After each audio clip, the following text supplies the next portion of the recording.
আমাদেরকে অনেক মা বোনেরা বলে, হুজুর স্বামী পরকিয়া করে, স্বামীকে পরকিয়া থেকে কিভাবে ফেরাতে পারি?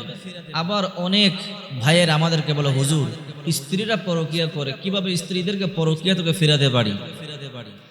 আমি একটা কোরআনের আয়াত বলবো, যদি এই কোরআনের আয়াতটার আমল আপনারা করতে পারেন, আপনার স্বামী আপনার বাধ্য হয়ে যাবে, আপনার স্ত্রী আপনার বাধ্য হয়ে যাবে। অথবা যাদের সন্তান পিতা মাতার কথাবার্তা শুনে না, যদি এই আয়াতটির আমল করতে পারেন, আপনার সন্তান আপনাকে ভালোবাসবে, পিতা মাতার কথা শুনবে, বাবা মায়ের বাধ্যগত হবে। বিশ্বনবী মুহাম্মদ সাল্লাল্লাহু আলাইহি ওয়াসাল্লাম সাহাবায়ে কেরামদেরকে বলতেন, ও সাহাবীরা, তোমরা এই আয়াতের মাধ্যমে আল্লাহর কাছে দোয়া করো।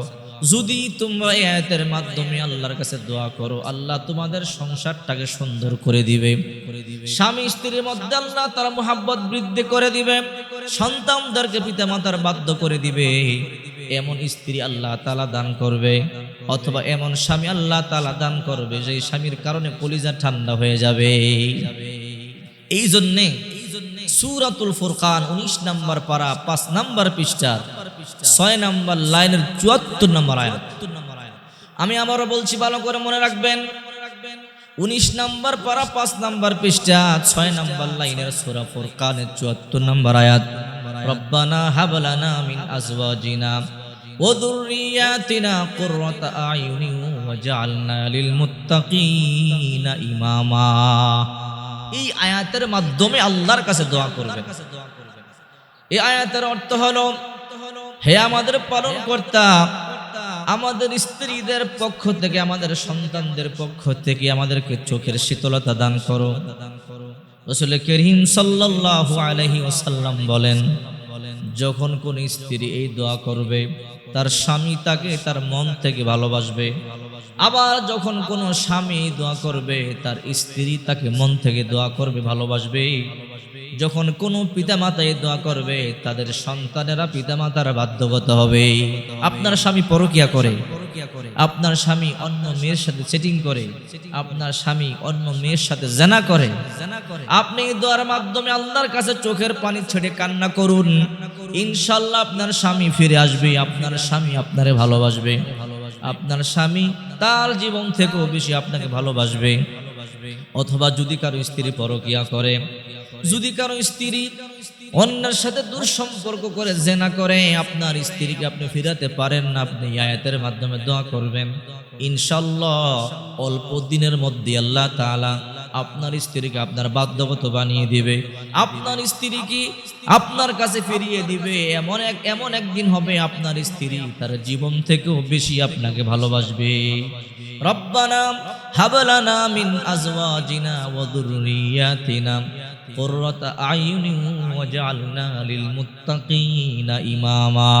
আহারে, যে পরিবারে স্বামী আর স্ত্রীর মধ্যে মহাব্বত আছে, যেই পরিবারে স্বামী আর স্ত্রীর মধ্যে মিল আছে, ভালোবাসা আছে, ওই পরিবারটা জান্নাতের বাগান হয়ে যায়। আর যেই সংসারে স্বামী আর স্ত্রীর মধ্যে মিল নাই, মহাব্বত নাই, ভালোবাসা নাই, ওই ঘরটা জাহান্নামের গর্ত হয়ে যায়। এই জন্যে আম্মা জানা আয়েশা সিদ্দিকা রাদিয়াল্লাহু তাআলা আনহা বলতেন, হে দুনিয়াবাসী, আমাদের ঘরে টাকার অভাব থাকতে পারে ঠিকই, আমাদের ঘরে পয়সার অভাব থাকতে পারে ঠিকই, কিন্তু আমাদের ঘরে ভালোবাসার কমতি নাই। কারণ দেখেন, বিশ্বনবী মুহাম্মদুর রাসূলুল্লাহ সাল্লাল্লাহু আলাইহি ওয়াসাল্লাম আম্মা জানদেরকে কেমন ভালোবাসতেন, নবীজি তার স্ত্রীদেরকে কেমন ভালোবাসতেন। আল্লাহর হাবিব মুহাম্মদ সাল্লাল্লাহু আলাইহি ওয়াসাল্লাম যখন ঘরে ঢুকতেন, আম্মা জান আয়েশা বলে, হে দুনিয়ার নারীরা, আমার নবী যখন আমার ঘরে ঢুকতো, সর্বপ্রথম আমার পয়গম্বর আমারে সালাম দিত। 2 নম্বরে মা আয়েশা বলতেন, আমার সাথে আল্লাহর পয়গম্বর মুসাফা করতেন। 3 নম্বরে মা আয়েশা বলেন, আমার নবী আমাকে বুকে টেনে নিয়ে কবলের মধ্যে একটা চুমা দিয়ে দিত। আল্লাহর পয়গম্বর বলতো, আয়েশা রে, রান্না বান্না হয়েছে কিনা বলো। মা আয়েশা বলতো, ইয়া রাসূলুল্লাহ, এখনো রান্না বান্না হয় নাই। আল্লাহর পয়গম্বর রাগ করতেন না, রান্না করে চলে যেতেন। আল্লাহর পয়গম্বর নিজে রান্না বান্নার কাজে সহযোগিতা করতেন। আল্লাহর পয়গম্বর রান্না বান্নার কাজ শেষ না হওয়া পর্যন্ত আল্লাহর পয়গম্বর দূরে যেতেন না। রান্না বান্না হলে নবীজি একা খেতেন না। আম্মা জান আয়েশা বলেন, আল্লাহর পয়গম্বর আমাকে নিয়ে একসাথে খাবার খেত। আমি গ্লাসের যেই জায়গা দিয়ে পানি পান করতাম, ঠোঁটের দাগ দেখি আমার পয়গম্বর ওই জায়গা দিয়ে পানি পান করত। আবার আল্লাহর পয়গম্বর গ্লাসের যেই জায়গা দিয়ে পানি পান করত, মা আয়েশা আল্লাহর পয়গম্বরের ঠোঁটের দাগ দেখি ওই জায়গা দিয়ে পানি পান করত। শুধুই তাই নয়, আল্লাহর নবী বলেন, আয়েশা রাদিয়াল্লাহু তাআলা আনহা বলেন, আমার পয়গম্বর আমি যেই জায়গা দিয়ে হাড্ডি চাবাইতাম আমার নবী ওই জায়গা দিয়ে হাড্ডি চাবাইতো। আবার মা আয়েশা বলেন, আমার পয়গম্বর যেই জায়গা দিয়ে হাড্ডি চাবাইতো আমি ওই জায়গা দিয়ে হাড্ডি চাবাইতাম। আবার নবীজি যখন ঘর থেকে বের হয়ে যেতেন মা আয়েশাকে সালাম দিতেন, মুসাফা করতেন, বুকে জড়াতেন, কপালের মধ্যে চুমা দিতেন। মা আয়েশা বলে, হে দুনিয়াবাসী, আল্লাহর কসম করে বলি, আমাদের ঘরে টাকা কম থাকতে পারে ঠিকই, পয়সা কম থাকতে পারে ঠিকই, আল্লাহর কসম আমাদের ঘরে ভালোবাসার কমতি নাই। কিন্তু আজকে আমাদের ঘরে টাকা আছে, পয়সা আছে, পর্যাপ্ত পরিমাণ খাদ্য সামগ্রী আছে, কিন্তু ভালোবাসা নাই। এর একটাই কারণ নবীজির সুন্নাত নাই। যদি বিশ্বনবী মুহাম্মদ সাল্লাল্লাহু আলাইহি ওয়াসাল্লামের সুন্নাহ মোতাবেক চলতে পারতাম আমাদের ঘরগুলো জান্নাতের বাগান হয়ে যেত। সাহাবায়ে কেরামদের বিবিরা সাহাবায়ে কেরামদেরকে জীবন থেকে বেশি ভালোবাসতো। সাহাবায়ে কেরাম যুদ্ধের ময়দানে যেতেন, ঘরের বাইরে দাগ দিয়ে যেতেন, বিবিরি যতক্ষণ পর্যন্ত যুদ্ধ থেকে ফিরে না আসবো দাগের বাইরে বের হবা না। রে বিবি, যদি সংবাদ পাও আমি শহীদ হয়ে গেছি, তখন তো তুমি তালাক প্রাপ্ত হয়ে গেল, তখন তুমি বের হতে পারবা। চিন্তা করে দেখেন, সাহাবায়ে কেরাম যুদ্ধ করত কখনো এক সপ্তাহ পর্যন্ত, কখনো মাস পেরিয়ে যেত, কিন্তু সাহাবায়ে কেরামদের স্ত্রীরা যে দাগ দিয়ে গেছে দাগের বাইরে বের হতেন না। কারণ স্বামীর আদেশ মানা আমার জন্য কর্তব্য। সাহাবায়ে কেরামদের বিবিরা স্বামীর আদেশ মানতে গিয়া এমনও হয়েছে সন্তান অসুস্থ হয়েছে, সন্তানকে পর্যন্ত ধরে নাই, কারণ স্বামীর বাধা আছে, নিষেধ আছে।